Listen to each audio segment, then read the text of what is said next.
We continue our look at the cities and towns that make Connecticut such a great state. Today, Ansonia.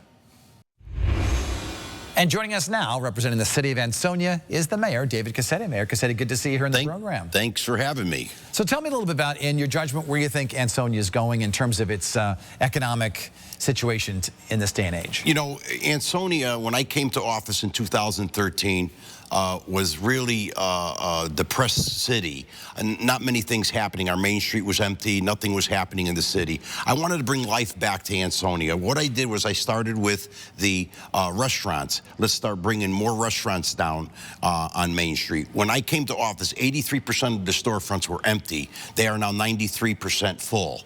And that's because I brought many businesses into town to jumpstart the economy there and get people down on Main Street. I'm also looking at a few other things.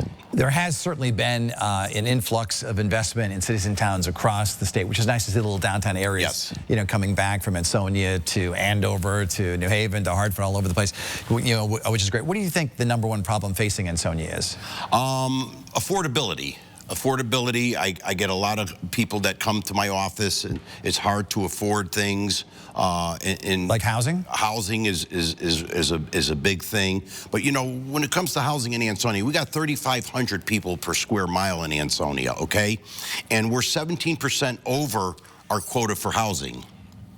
And but yet the surrounding towns in the areas such as Derby, Shelton, Seymour, Oxford, and Beacon Falls are well below that. So yeah, there is a problem with housing, but Ansonia doesn't have that problem. Are you trying to recruit developers to get more housing in town? No, not at this point. What we did is we just acquired the 100-acre property. In fact, I got many calls from mayors around the state of Connecticut saying that was a real gutsy move what you did by taking this contaminated property.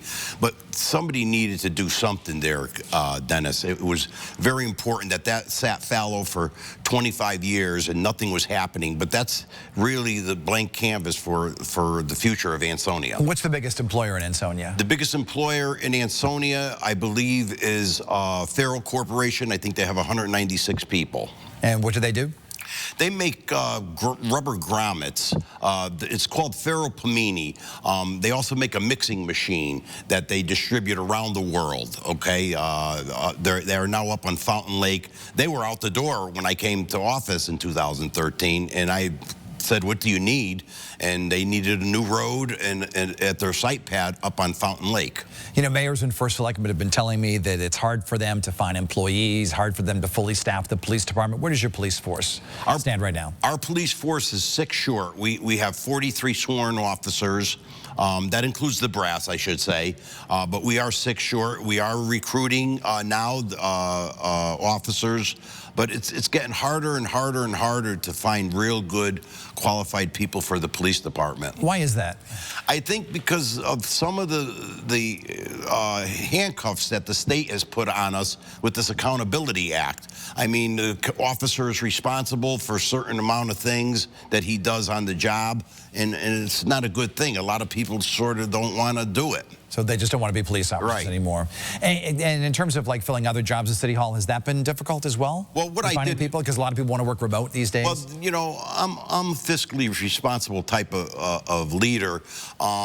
I've cut over $700,000 from City Hall's budget in the last 11 years since I've been mayor. What I've been doing is consolidating jobs. When people retire, not replacing. When I came to office, there was people for $65,000 a year shuffling paper, and I'm like, wait a minute, something's wrong here. So I really consolidated everything, and I cut about $780,000. What's on your wish list for Ansonia? What would you like to bring there or have developed? Well, right now, we acquired that property on the old Ansonia Copper and Brass, okay, as I stated before. And I have 3 developers that are very interested to bring in hundreds of millions of dollars worth of business for this property. But what I want to do with this property is I want to lease this property, not sell it to developers, because then you'll end up in the same situation that we have now with 25 years of sitting doing absolutely nothing. We want to lease it, and because if something happens to a company, move them out, move a new one in right away so that we don't lose any revenue. Revenue is the main driver here. Revenue and jobs for the community. We appreciate you talking about Ansonia of the Naugatuck Valley. Thank you. David Cassetti, thanks for being with us here today. Thanks for having me. And when we come back, ever wonder why there are so many empty buildings that look really cool? And we invite you to connect with us here at This Week. Send us an email at thisweek@WTNH.com. We love your story ideas that we get. And you can also follow me on social media. I'm on X and Instagram and Facebook. We'll be right back.